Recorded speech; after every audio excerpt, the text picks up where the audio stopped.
먼저 마이크론 일봉 차트를 한번 보도록 할게요. 지금 일봉 차트에서 제가 동그랗게 표시를 했는데 요게 12월 19 일입니다. 보면 하루에 마이너스 16% 급락이 나왔습니다. 뭐 확 급락이 나왔다가 밑꼬리를 좀 달았지만 정말 큰 급락이 나왔거든요.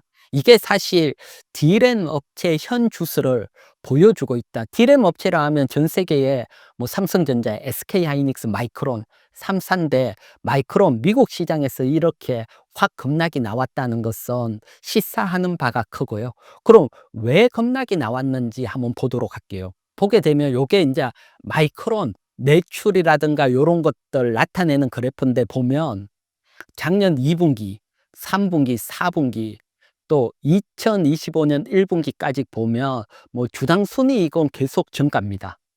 그리고 매출액도 증가입니다. 하지만 2 분기를 딱 보시면 감소로 싹 바뀌어 있습니다. 사실 여기 2 분기라고 표시가 돼 있지만 미국은 분기가 약간 틀렸어. 12 월, 1 월, 2 월이 2 분기입니다, 얘네들은. 그래서 12 월, 1 월, 2월 보게 되면 매출액도 79억 달러, 기존보다 줄었고요. 시장에서는 뭐 훨씬 크게 기대했는데 줄고, 주당 순이익도 줄고, 사실은 계속 커져야 되는데 엔비디아나 이런 쪽은 매출 뭐 계속 커지는데 꺾였거든요. 그래서 이 원인이 가장 큰 주가에 영향을 주고 있고, 그러면 디램 업체 마이크론이 꺾였다는 것은 사실 삼성전자도 어려워진다, 이게 동반이 되는 거거든요. 그래서 뭐 어려워지는 이유는 사실 다른 거 아닙니다. 중국 창신 메모리가 저가형 D램을 밀어내기 때문에 뭐 반도체 가격이 하락하면서 뭐 매출이 줄어든다. 그러면 주가는 뭐 빠질 수밖에 없고, 이건 내년에 계속 이어질 걸로 봅니다. 따라서 가장 큰 이유는 역시 D램 반도체 가격 하락입니다. 얼마나 빠르게 하락을 하고 있는지 한번 보도록 할게요. 지금 D램 반도체 가격 추이 보게 되면 요거는 8 월에서 9 월입니다.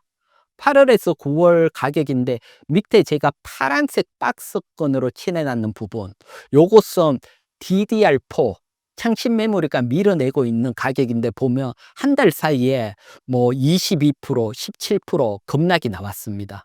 그런데 위에, 그러니까 선당 공정 고가형 D램 DDR5를 보면 가격 변화가 없었어요. 그래서 그나마 삼성전자라든가 SK하이닉스, 마이크론이 주력으로 하던 뭐 D램5 가격은 변화가 없었다, 다행이다고 봤는데, 이번 11월 달로 가서 한번 보도록 할게요. 10월에서 11월 달로 넘어갔을 때 보면 저가형은 여전히 더 급락을 했고요, 거기서. 근데 위에 고가형 또 가격이 빠지기 시작을 했습니다. 그러면 뭐 영업이익이 D램 3사는 확 줄 수가 있다는 거거든요. 이건 역시 창신 메모리 역량이 아닐 수 없다, 이렇게 보이고, 그래서 반도체 가격 하락이 사실은 뭐 계속해서 두고두고 내년에 이어지고, 반도체 가격이 하락을 하면 뭐 실적이 약화되고, 그러면 주가는 흘러내리고, 이게 2025년 반도체 섹터에 일어날 일로 보고 있습니다.